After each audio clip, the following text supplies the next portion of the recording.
Murdered your dad. No, I did Yes, you not. did. Yeah, Yes. Daddy's dead because of you.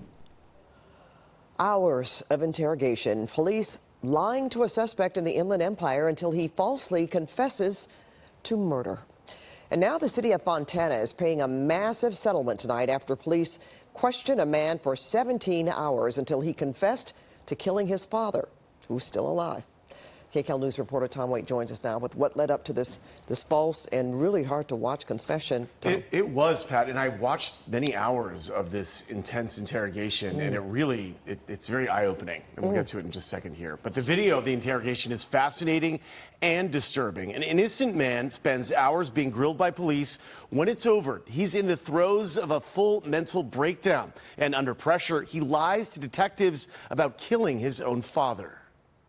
We don't think you're a monster, Thomas. Fontana police detectives grilling Thomas Perez Jr. after Perez Jr. reported his father missing. This interrogation descends into what's being described as psychological torture after the detectives extract a false murder confession from Perez. We just told you we found your dead dad, and you don't give a.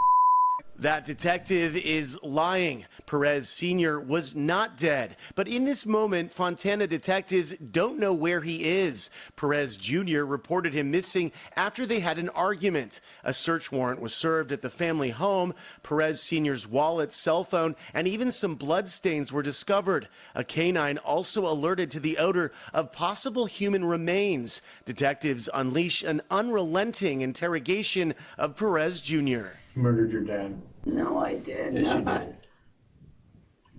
Yeah, Yes. Daddy's dead because of you. No. Yes, not only that, but poor Morgan here. Margot. Margot had to witness it.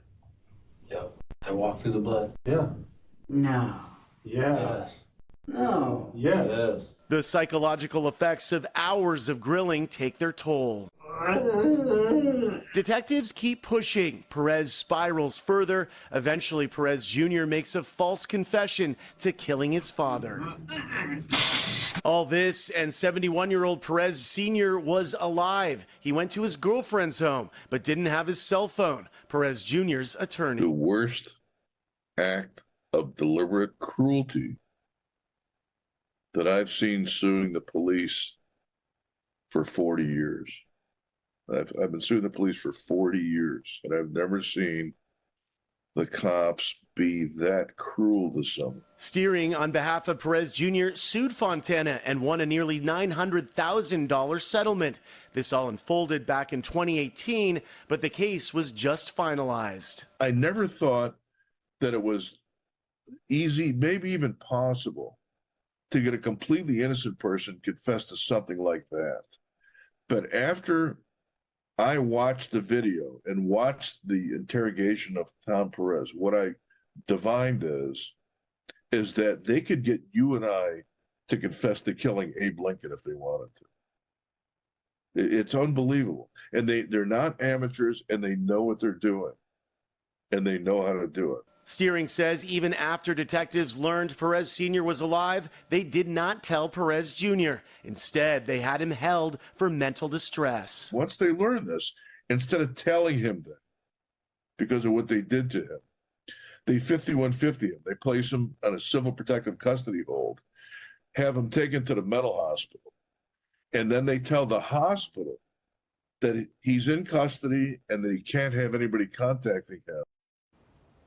We reached out to Fontana Police and the city of Fontana before the end of business today for comment, but we did not hear back. So, Pat, you saw it there. Very intense stuff. Intense and very bizarre, actually, Tom. And the big question I'm sure everybody wants to know, why did the police do it? Yeah, and, you know, the fact that we reached out to them and they didn't respond, but the attorney, you know, telling us that they didn't actually, he believes, didn't know if the guy was dead or not, if Thomas Sr. or Perez Sr. was dead.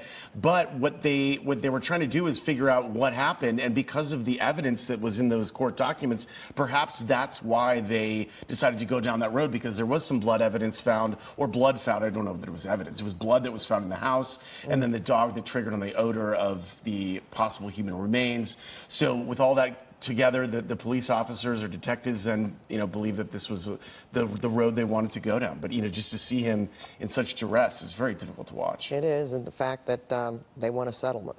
Absolutely. Yeah, So- nearly $900,000. So All there right. you go. Okay, thanks for that, Tom. Thank you.